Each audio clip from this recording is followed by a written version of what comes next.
King की तरह जीने के लिए आपको गुलाम की तरह मेहनत करनी होगी। ये बात आपके लिए बहुत महत्वपूर्ण है, क्योंकि मैं आपके लिए लेकर आया हूं जो सिंघम सीरीज, ये आपके लिए बहुत बहुत महत्वपूर्ण है। आप सभी विद्यार्थियों बहुत बहुत स्वागत, बहुत बहुत अभिनंदन आपके चहेते channel career plus Bihar sir के साथ। आप सबको प्रणाम, नमस्कार, जय हिंद। आप सभी लोग दोनों हाथ जोड़कर अपनी देवी स्वरूपा मां के चरणों में प्रणाम करेंगे। और मैं आपको आज ले चलूंगा इस मॉक टेस्ट के छठवें आपके जो सीरीज चल रही है हमारी यहाँ पर, और ये वही सीरीज है Q20, यानी 20 मिनट में 20 प्रश्न, जो आपके मध्य में अब एक चहेता एक प्लेटफॉर्म बन चुका है। और इसी प्लेटफॉर्म पढ़ाई की पंचायत पर मैं बात करूंगा आपसे पहले क्वेश्चन पर। ये Q20 चल रहा है, हम ज्यादा समय बर्बाद नहीं करेंगे और मैं आपको बताऊंगा इसमें कि हमारे लिए ये क्वेश्चन जो आया है मैंने निकाला आपके लिए, दबाव समूहों के संबंध में निम्नलिखित में से क्या सही नहीं है। मैंने पहले कहा है कोई क्वेश्चन पहचानना, तो ये देखिए क्या पूछ रहा है। कह रहा है दबाव समूह प्रेशर ग्रुप, क्या प्रेशर ग्रुप कह रहा है, वो प्रेशर ग्रुप कह रहा है। इनके समझ में क्या सही नहीं है। क्या दबाव समूह का लक्ष्य सरकार पर कब्जा करना होता है, या इनका लक्ष्य सरकारी नीतियों को प्रभावित करना होता है, या अपने समूह के हित को उजागर करते हैं, या ये समूह अभिलक्षण हितों की समरूपता करते हैं। क्या सही नहीं है।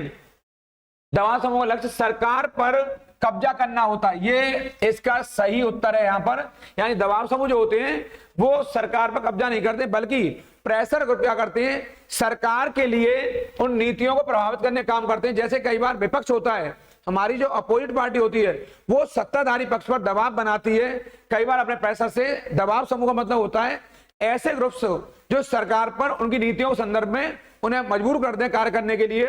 दबाव समूह अपने समूह के हित को उजागर करते हैं, ये दबाव समूह का अभिलक्षण हितों की समरूपता है। यानी प्रेशर ग्रुप वो होते हैं जो सरकार को बढ़िया नीतियां बनाने के लिए प्रेरित करते हैं। इसको आप याद कर लेंगे। इसका सही उत्तर आपका ए है। यहां से इस क्रम में मैंने आपके लिए दूसरा प्रश्न बनाया है। भारतीय संविधान के किस अनुच्छेद के अंतर्गत केंद्रीय प्रशासनिक अधिकरण यानी कैट, सेंट्रल एडमिनिस्ट्रेटिव ट्रिब्यूनल्स, केंद्रीय प्रशासनिक अधिकरण, तो आप जानते होंगे भारतीय संविधान के भाग यहां 14 में, यहां पर भाग 14 में काय का उल्लेख हुआ है, यूपीएससी का। काय का उल्लेख हुआ है, यूपीएससी का, संघ लोक सेवा आयोग, यूनियन पब्लिक सर्विस कमीशन यहां पर। और भाग 14 के ए में काय का उल्लेख हुआ, कैट का। यानी कैट का मतलब होता है सेंट्रल एडमिनिस्ट्रेटिव ट्रिब्यूनल्स का उल्लेख हुआ है। तो हमसे क्या कह रहा है, कैट के निर्णय को क्या उच्चतम न्यायालय में चुनौती दी जा सकती है। तो संविधान के 323 यहां पर 323 के ए में कैट के जो आपके निर्णय होते हैं उच्चतम न्यायालय में चुनौती दी जा सकती है। एक सही उत्तर आपका ए है, ये वाला। इसको आप अंडरलाइन कर लेंगे इसको और नोट डाउन कर लेंगे। आप जानते होंगे कैट वही संस्था है जो प्रशासनिक अधिकारियों के हित में कार्य करती है। यानी जो हमारे प्रशासनिक ऑफिसर हैं, आईएएस, पीसीएस, आईएफएस, जितने भी हमारे केंद्रीय जो सेंट्रल सर्विसेज के अधिकारी हैं, उनके हितों के संरक्षण काम कौन करती है, कैट करती है। तो UPSC union public service commission भाग 14 में, और 14 में कौन है, कैट है। तो कैट के जो निर्णय को चुनौती मिलेगी न्यायालय में, वो कहां मिलेगा, 323 के ए में मिलेगा। इसे आप याद कर लेंगे, बड़ा महत्वपूर्ण है। यहां से मैंने इस क्रम में आपके लिए दूसरा महत्वपूर्ण क्वेश्चन निकाला है। इनमें से क्या बहुल कार्यपालिका, ये बहुत चर्चित क्वेश्चन है, बहुल कार्यपालिका का उदाहरण क्या है। तो आप जानते हो दो तरह की कार्यपालिका होती है, एकल कार्यपालिका और बहुल कार्यपालिका।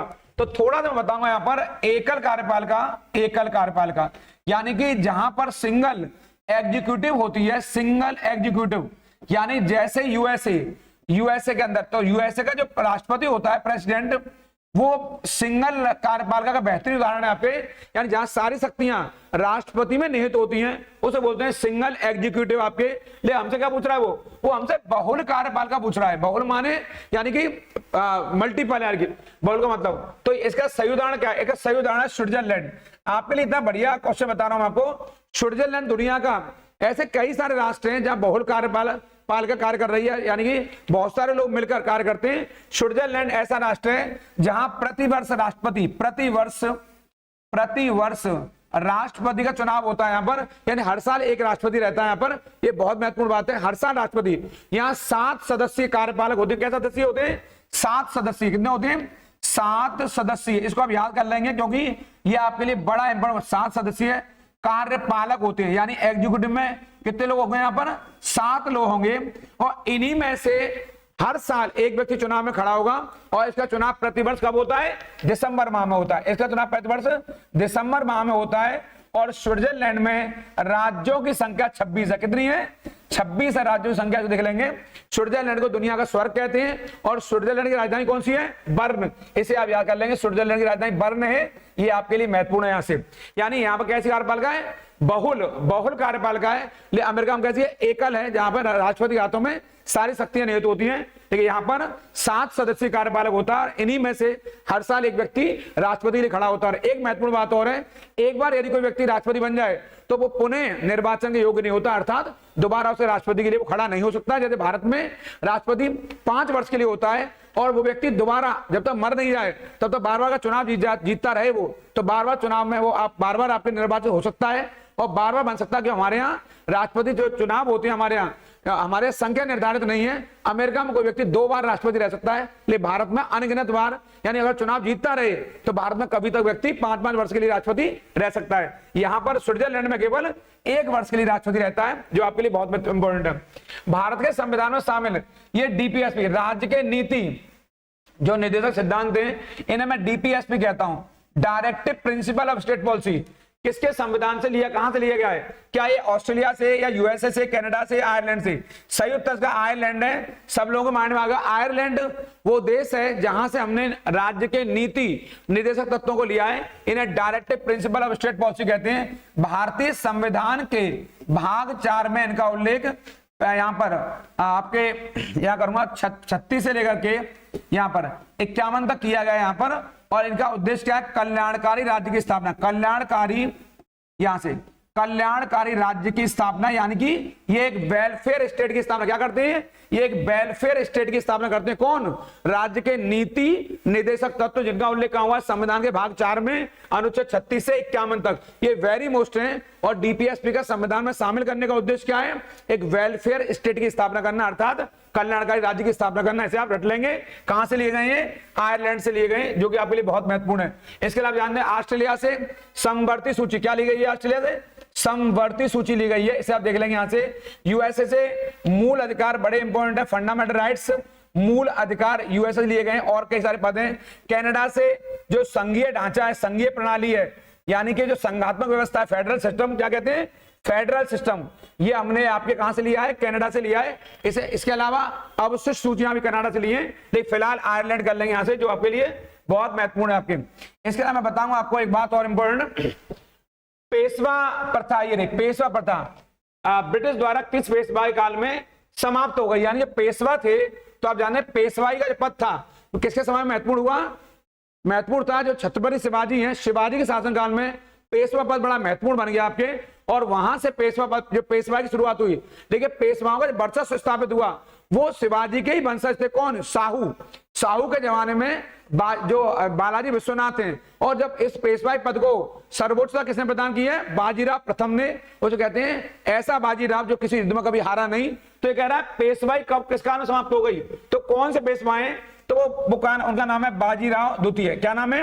बाजीराव द्वितीय। अंग्रेजों ने अपने चालाकी से बाजीराव द्वितीय कार्यकाल को समाप्त किया, और ये 1796 से लेकर के 1818 तक ये पेशवा रहे, ये अंतिम पेशवाएं, और अंग्रेजों ने इनको हटा करके फाइनली, और ये अंतिम पेशवाएं क्या है? ये अंतिम पेशवाएं आपके। और अंग्रेजों ने बड़ी चालाकी से जो एक संधि है, बेसिन की संधि 1802 में की, और इनसे करने के बाद उसका नाम है लॉर्ड वेलेस्ली, और इन्हें भेज दिया कहां पर? कानपुर। यानी अंतिम पेशवा कौन है? बाजीराव द्वितीय। और पेशवाओं को सर्वोच्च किसने बनाया? वो है अपना बाजीराव प्रथम। तो वो बाजीराव प्रथम है, ये बाजीराव द्वितीय है। इसको रट लेंगे आप लोग, बहुत इंपॉर्टेंट है। अंतिम पेशवा रहा है बाजीराव द्वितीय, इसको रट लेंगे। इनका कार्यकाल ये रहा, यहां से लेकर यहां तक। और एक संधि बताई मैंने अभी आपको, कौन सी? बेसिन की संधि। कौन संधि? बेसिन की संधि है, जो बहुत इंपॉर्टेंट मानी जाती है। बेसिन की संधि यहां पर, ये सहायक संधि के तौर पर, ये कब हुई है आपके? यहां से 1802 में यहां पर हुई है। ये बाजीराव द्वितीय के साथ हुई, और किसने करी है? ये करी है लॉर्ड वेलेस्ली ने। किसने करी? लॉर्ड वेलेस्ली ने, जिसने भारत में सहायक संधि को स्थापित किया। यहां से थोड़ा देख लेंगे इसको, यहां से बड़ा इंपॉर्टेंट है, ये आपके लिए एग्जाम में आने वाला क्वेश्चन है। ये राजा खारवेल के चेदी वंश के महानतम शासक रहे। इनका किससे संबंध है? यहाँ पर चोलमंडल, कलिंग, कन्नौज या पुरस्पुर। इनका संबंध कलिंग से है। कलिंग मतलब आज का उड़ीसा, कलिंग मतलब आज का उड़ीसा, यहां से। और आप जानते होंगे ये चेदी वंश का महानतम शासक रहा है। कौन? राजा खारवेल। और इनका बड़ा महत्वपूर्ण, जो भुवनेश्वर के पास से, उड़ीसा के भुवनेश्वर के पास से एक हाथी गुम्फा, कौन सा गुम्फा, हाथी गुम्फा, इनका अभिलेख मिला है। इसको रट लेंगे मेरे कहने से आप लोग जरूर। हाथी गुम्फा अभिलेख मिला है, जो किस भाषा में, वो प्राकृत भाषा में, और वो इनके बारे में बताता है कि इनकी उपलब्धियां क्या रही और कैसे चेदी वंश के महानतम शासक खारवेल ने कैसे महानतम बना दिया साम्राज्य को। तो आप बताएं हाथी गुम्फा अभिलेख का संबंध किससे है, तो बताएं राजा खारवेल से, जो कि महामेघवर्मन के नाम से भी जाना जाता है, इसको महाराजा भी कहते हैं, कई सारी उपाधि धारण की, ये इंपॉर्टेंट है काफी, इसे देख लेंगे आप लोग यहां से। इसके अलावा मैंने आपके लिए क्वेश्चन बनाया है कि चार्टर एक्ट से चीन के साथ जो ईस्ट इंडिया कंपनी है, इसने व्यापारिक एकाधिकार समाप्त हो गया, कौन सा है, तो सही उत्तर है आपके 93, 13 या 1833 या 53। सही उत्तर है चार्टर एक्ट 1833। इसको कर लेंगे यहां से। आपको मालूम होगा जो ईस्ट इंडिया कंपनी है, ये वाली ब्रिटिश ईस्ट इंडिया कंपनी है, उसका व्यापारिक अधिकार पहली बार 1813 के चार्टर एक्ट से समाप्त हुआ, पहली बार इससे समाप्त हुआ। परंतु चाय और चीन के साथ, ये रहा, यहां कर दूंगा थोड़ा सा, इसको बड़ा महत्वपूर्ण है आपको बताने के लिए, क्वेश्चन बड़ा इंपॉर्टेंट है। यहां से जो 1853 का जो खत्म हुआ है व्यापारिक अधिकार, उसके बाद दो वस्तुएं ऐसी रह गई, ये रही, एक तो आपके चाय और एक आपका चीन देश के साथ में इनका व्यापारिक अधिकार अभी भी बना रहा, लेकिन 1833 के चार्टर एक्ट से कंपनी का अधिकार चाय और चीन से भी समाप्त कर दिया। यानी अब कंपनी क्या रह गई, राजनीतिक कार्य करती रह गई, और अब क्राउन यानी महारानी या महाराज की ये प्रतिनिधि बनकर रह गई यहां पर, और अब ये राजनीतिक कार्य करेगी। अब ये क्या रह गई, एक ट्रस्टी, अब बतौर ट्रस्टी रह गई। ट्रस्टी मान होता है हिंदी में न्यासी, ये एक न्यासी संस्था के तौर पर रही, और इसको 20 साल के लिए जीवन दान मिला, 20 साल के लिए, यानी कि आप जानते होंगे 1853 तक के लिए इनको जीवन दान मिला। और किसने जीवन दान दिया है, ब्रिटेन की महारानी यानी क्राउन ने, इसे याद कर लेंगे। तो कंपनी का व्यापारिक एकाधिकार भारत से पूरी तरह कब समाप्त हुआ है, तो बताएं 1833 के चार्टर से, और पहली बार कब हुआ, 1813 के चार्टर से। लेकिन चाय और चीनी पर यहां से बना रहा, लेकिन 1833 के चार्टर से चाय और चीन के साथ, चाय और चीन देश के साथ व्यापार पूरी तरह खत्म हो गया। यानी कंपनी का व्यापारिक एकाधिकार भारत में पूरी तरह समाप्त कब हुआ है, 1833 में, और पहली बार कब हुआ, 1813 में। पूरी तरह पूछ रहा आपसे कि कंपनी का व्यापारिक एकाधिकार समाप्त हुआ, बताएंगे क्या, 1833 का चार्टर एक्ट बताएंगे। और अब कंपनी क्या बन गई, न्यासी, कि वो देखरेख करने वाली बन गई, और शक्ति किसके हाथ में आ गई, महारानी के हाथ में, और 20 साल इसको जीवन दान दिया 53 तक के लिए। इस क्रम में मैं आपको आगे बताऊंगा स्वर संघ बनाने का सर्वप्रथम किसने प्रस्ताव दिया, इसमें कौन सा सुधार है, 1892 का है, मार्ले मिंटो है, चैम्सफोर्ड सुधार है, या नेहरू रिपोर्ट। इसका सही उत्तर है आपके नेहरू रिपोर्ट, यहां पर वर्ष 1928। आप जानते होंगे वर्ष 1928 हमारे यहाँ नेहरू रिपोर्ट आई, जो बड़ी महत्वपूर्ण है आपके, और नेहरू रिपोर्ट ने पहली बार हमारे यहाँ परसंघ की बात की, और इसके अध्यक्ष थे आपके मोतीलाल नेहरू। कौन है, मोतीलाल नेहरू इसके अध्यक्ष थे इस रिपोर्ट के। इसको आप अंडरलाइन करेंगे, जो कि 1928 भाई यहीं पे पहली बार ये परसंघीय विचार सामने आया। इसमें मैं बताऊंगा आपको किसी व्यक्ति के अवैध निरोध मामले में न्यायालय द्वारा निर्णय क्या जारी किया जाता है, तो आप बताएंगे ये सबसे पहले बंदी प्रत्यक्षीकरण, ये वाला अधिकार होता है, इसे हैबियस कॉर्पस कहते हैं। क्या कहते हैं इसको, हैबियस कॉर्पस कहते हैं। यानी इसके अंतर्गत बंदी को न्यायालय के सामने सशरीर उपस्थित किया जाता है, सशरीर उपस्थित किया जाता है 24 घंटे के भीतर। कितने घंटे के भीतर, 24 घंटे के भीतर बंदी को उपस्थित करना अनिवार्य होता है, सशरीर। वो भी बंदी को, किसको, बंदी को, जिसको आपने गिरफ्तार किया है, बंदी को 24 घंटे के अंदर आपको न्यायालय में प्रस्तुत करना पड़ेगा। अगर आपने गलत तरीके गिरफ्तार किया, कोर्ट बताएगा कि आप अपराधी हैं या नहीं। क्या कहते हैं इसको, हैबियस कॉर्पस, जो बहुत इंपॉर्टेंट है, जो कि सुप्रीम कोर्ट संविधान के अनुच्छेद 32 और हाई कोर्ट अनुच्छेद 226 के अंतर्गत 5 प्रकार की रिटों को जारी करते हैं। आप याद कर लेंगे, सुप्रीम कोर्ट 32 और हाई कोर्ट अनुच्छेद 226, 5 प्रकार की याचिकाएं होती हैं, 5 प्रकार की रिटें होती हैं, इन्हें वो जारी करते हैं। उनमें से पहली रिट हमारी यही है, इसे कहते हैं बंदी प्रत्यक्षीकरण। मैं बताऊंगा इस क्रम में आपको आगे वलयाकार रूप में नदियां किस दिशा में बहती हैं, इसका विस्तृत चर्चा मैं आपको ऑफलाइन क्लास में करूंगा, क्लास में कर भी रहा हूं इस समय, और यहां पे मैं आपको संक्षिप्त में बता रहा हूं, क्योंकि मेरा उद्देश्य Q20 यहां पर 20 मिनट में 20 प्रश्न है आपके यहां पर। तो इसका सही उत्तर है वलय के समान, यानी प्रतिवर्ती और अनुवर्ती नदियां जहां मिलती हैं उसे बोलते हैं वलयाकार अवस्था में, वो वलय के समान होती हैं। इसको आप अंडरलाइन कर लेंगे यहां से। इस क्रम में मैं बताऊंगा आपको यहां से बाल्टिक सागर बंदरगाह व्यापार के लिए सर्दियों में भी खुले रहते हैं। ये क्या कारण, तो आप बताएं। यहां से उत्तरी अटलांटिक प्रवाह गर्म सागर धारा यहां पर ये वाला क्षेत्र में बहती हैं, इसलिए ये बाल्टिक सागर, क्योंकि बाल्टिक सागर ठंडे क्षेत्र है तो वहां बर्फ जम जाती है, लेकिन गर्म धाराओं के चलते वो बर्फ पिघल जाती है, इसलिए वो क्षेत्र क्या है, व्यापार के लिए सर्दियों में खुले रहते हैं, क्योंकि ये जो गर्म धारा है वो बर्फ को पिघला देती है। यहाँ पे बड़ा क्वेश्चन ये है कि बाल्टिक सागर, ये आपको याद करना है यहाँ से, बाल्टिक सागर, इसको आप थोड़ा याद कर लेना। बाल्टिक सागर और या उत्तरी सागर, ये रहा उत्तरी सागर को कौन सी नहर मिलाती है, तो आपका सही उत्तर होगा यहाँ पर, बड़ा इंपॉर्टेंट है, कील नहर। कौन सी, कील नहर दोनों के मध्य है। कौन सी नहर है, कील नहर। और इस पर किसका नियंत्रण है, जर्मनी का। यानी कील नहर कहां आएगी, जर्मनी पड़ती कील नहर आपके।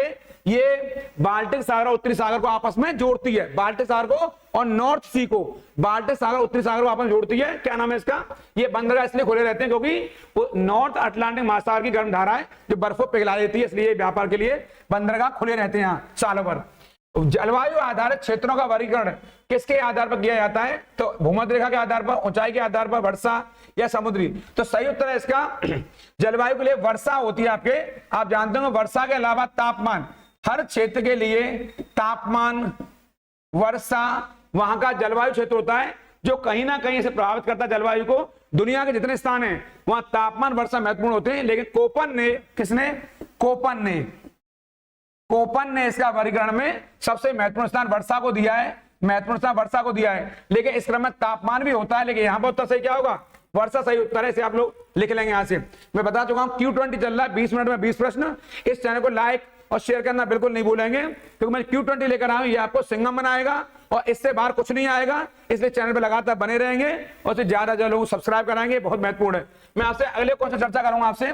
यहाँ पर प्रमुख दक्षिण पश्चिमी एशियाई तेल क्षेत्र कहां पाया जाता है, तो ये फारस की खाड़ी है। कौन सा, जो ईरान वाला पार्ट है, यानी कि फारस खाड़ी के जो तटीय क्षेत्र हैं वो क्षेत्र प्रमुख रूप से तेल उत्पादक माने जाते हैं आपके।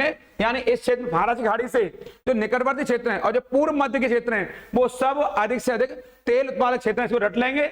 इसमें मैं चर्चा ऑफलाइन क्लास में कर रहा हूं आपसे, इसी प्लेटफॉर्म पर, इसी करियर प्लस पर वो विस्तृत चर्चा चल रही है, क्योंकि विश्लेषणात्मक क्लास है और ये चल रहा है Q20 यानी क्वेश्चन 20, 20 मिनट में 20 प्रश्न चल रहे हैं, इसलिए इसको रटेंगे आप। यहां से ज्यादा विस्तार में मैं नहीं जाऊंगा यहाँ पर। इसका अगला क्वेश्चन है, इनमें से किसके भीतर बृहस्पति का गैलीलियन उपग्रह नहीं है, क्या यूरोपा, बृहस्पति पूछ रहा है, यूरोपा इसी का है, गैनीमेड इसी का है, कैलिस्टो इसी का, डीमोस इसका नहीं है। आप जानते होंगे मंगल के 2 उपग्रह हैं। कौन कौन से मंगल, कितने, 2 हैं। कौन कौन से, एक का नाम तो यही है, एक का नाम फोबोस, ये रहा, और एक का नाम क्या है, डीमोस। ये 2 उपग्रह, इनको रट लेंगे, इसलिए ये बृहस्पति का उपग्रह नहीं है। और सबसे ज्यादा उपग्रह किसके हैं आपके, बृहस्पति के हैं। यानी सौर परिवार में, सौर मंडल में सबसे ज्यादा उपग्रहों की संख्या किसकी है, बृहस्पति की, यानी कि जुपिटर की। किसकी है, जुपिटर की। सबसे अधिक सैटेलाइट, सबसे अधिक उपग्रह किसके हैं, जुपिटर के हैं, ये ध्यान रखना। और नंबर दूसरा स्थान किसका है, शनि का, यानी सैटर्न का। ये यहाँ पे उत्तर इसका डीमेश सही हो जाएगा अच्छा, क्योंकि ये मंगल के हैं। इस क्रम में मैं आपको आगे ले जाऊंगा। श्वसन कैसी प्रक्रिया मानी जाती है, संश्लेषणात्मक, अपचयी, आरोही, एक सही उत्तर है अपचायी प्रक्रिया। ये अपचयी प्रक्रिया होती है। आखिर मन में आएगा आपके कि ये अपचयी प्रक्रिया क्या होती है, तो क्या उत्तर बताएंगे आप लोग। अपचयी एक विशेष प्रक्रिया मानी जाती है जो श्वसन की, यह ग्लूकोज को तोड़कर उसे क्या करती है, A2B में, यहां पर क्या कर देंगे, ये ग्लूकोज को तोड़कर यहां से कर देंगे ATP में बदल देती, ATP में बदल देती है आपके। ये बहुत बहुत महत्वपूर्ण है, इसको आप लिख लेंगे यहां से। ये ग्लूकोज को तोड़ती कौन सी, ये उपचय प्रक्रिया होती है श्वसन की। ये बहुत महत्वपूर्ण प्रक्रिया है आपके, इसे बहुत बहुत इंपॉर्टेंट माने। श्वसन एक आप कर देंगे उपचय प्रक्रिया, और ये ग्लूकोज को तोड़कर उसे ATP के स्वरूप में बदल देती है आपके। अगला क्वेश्चन मैंने आपके लिए बनाया यहां से, बहुत महत्वपूर्ण है। भ्रूण के पोषण में कौन सी संरचना सहायक होती है, तो पीतक झिल्ली। इसका सही उत्तर ए पे यही लिखा हुआ है, पीतक झिल्ली। यानी कि पीतक झिल्ली भ्रूण को सही अर्थों में पोषण देती है। वो जो भ्रूण होता है, भ्रूण माने जो एम्ब्रियो होता है, वो इसी की वजह जीवित रहता है। अगर मां के गर्भ से, गर्भनाल से अगर बच्चे को अगर ये ना मिले पोषण, तो बच्चा मर जाएगा। और इसी की वजह से बच्चा मां से पोषण प्राप्त करता है, यानी न्यूट्रिशन प्राप्त करता है। इसको रट लेंगे, ये पीतक झिल्ली उदाहरण है इसका। इसका अगला क्वेश्चन है, कॉपर सल्फेट का जलीय घोल प्रकृति में अम्लीय होता है क्योंकि लवण में होता है। आप जानते हैं क्या वो डायलिसिस है, इलेक्ट्रोलाइसिस है, या ये हाइड्रोलाइसिस? सही उत्तर है इसका हाइड्रोलाइसिस। अब आपके मन में आएगा कि हाइड्रोलाइसिस कैसा होता है, तो आप जाने लवण को जल से अपक्रिया करके अम्ल क्षार के क्रिया को क्या करता है, जल अपघटन करता है। क्या कहते हैं? जल अपघटन कहते हैं। इसको हम लोग क्या बोलते हैं? इसको हम लोग हाइड्रोलाइसिस बोलते हैं। यानी लवण का जल से क्या होता है, अपक्रिया करके अम्ल क्षार बनाने क्रिया क्या कहते हैं? हाइड्रोलाइसिस कहते हैं। इसे क्या कहते हैं, या इसे कहते हैं हम लोग यहाँ हाइड्रोलाइसिस को हिंदी में क्या कहेंगे आप लोग? जल अपघटन। क्या कहेंगे? जल अपघटन। इसको लिख लेंगे यहाँ पर जल अपघटन, ये हिंदी में बोलते हैं जल अपघटन। इसको लिख लेंगे यहाँ से। ये हाइड्रोलाइसिस प्रक्रिया होती है, इसको इंपोर्टेंट कर देंगे यहाँ से। अगला क्वेश्चन है आपके, कॉफी किस क्षेत्र का पौधा है? तो ये बहुत आसान प्रश्न है आपके, उष्ण कटिबंधीय पौधा है, आपके जानते होंगे। कॉफी के लिए जो बड़े बड़े छायादार पेड़ होते हैं उनके नीचे पनपते हैं आपके। और कॉफी के मामले में ब्राजील दुनिया में नंबर 1 स्थान पर, आपके भारत में कॉफी में कर्नाटक नंबर पे। और इसके लिए कैसी जलवायु चाहिए? आर्द्र नम। कैसी चाहिए? आर्द्र नम जलवायु चाहिए इसके लिए। इसको इंपोर्टेंट कर लेंगे। और कैसा पौधा है ये उष्ण कटिबंधीय पौधा है, आप जानते होंगे। कॉफी पेय कैसी फसल है? पेय फसल है, जो बहुत इंपॉर्टेंट है। इसके मैं आपको बताऊंगा, बहुत अगला इंपॉर्टेंट है। आधुनिक ओलंपिक खेल कहां खेले गए? पूछा किस सदी के हैं, कब? तो ये बताएं 19वीं सदी में इसका यहां पर, ये बहुत महत्वपूर्ण है। यानी मैं बताना चाहूंगा आपको कि ओलंपिक खेलों की जननी कौन सी भूमि है? यूनान है। कौन सी है? यूनान है। लेकिन प्राचीन काल में भी इन ओलंपिक खेलों की शुरुआत जो हुई है वो यूनान से हुई। लेकिन मन में आएगा कि ओलंपिक खेल कब शुरू हुए, तो आपको उत्तर होगा यहां प्राचीन काल में 776 बीसी में, यानी ईसा पूर्व खेले गए। लेकिन वो पूछ रहा है आधुनिक ओलंपिक खेल, तो मन में आएगा आधुनिक ओलंपिक का खेल शुरू हुए पे तो 1896 में, यानी 19वीं शताब्दी के अंत में खेले गए। और कहां शुरू हुए? एथेंस से। तो अब मन में आएगा एथेंस क्या है? ये एथेंस भी यूनान की राजधानी है। और यूनान को आज क्या कहते हैं? ग्रीस। क्या कहते हैं? ग्रीस कहते हैं। यानी आधुनिक ओलंपिक खेलों की शुरुआत किस सदी में हुई है? तो 19वीं सदी में हुई है। यानी ये 19वीं सदी दिखाई दे रही है आपको यहाँ पर। ये बहुत इंपॉर्टेंट है, आपको रट लेंगे। प्राचीन काल के ओलंपिक यूनान शुरू हुए ग्रीस से, और आधुनिक काल के भी यहीं से हुए। कहां से? एथेंस से, यानी ग्रीस से।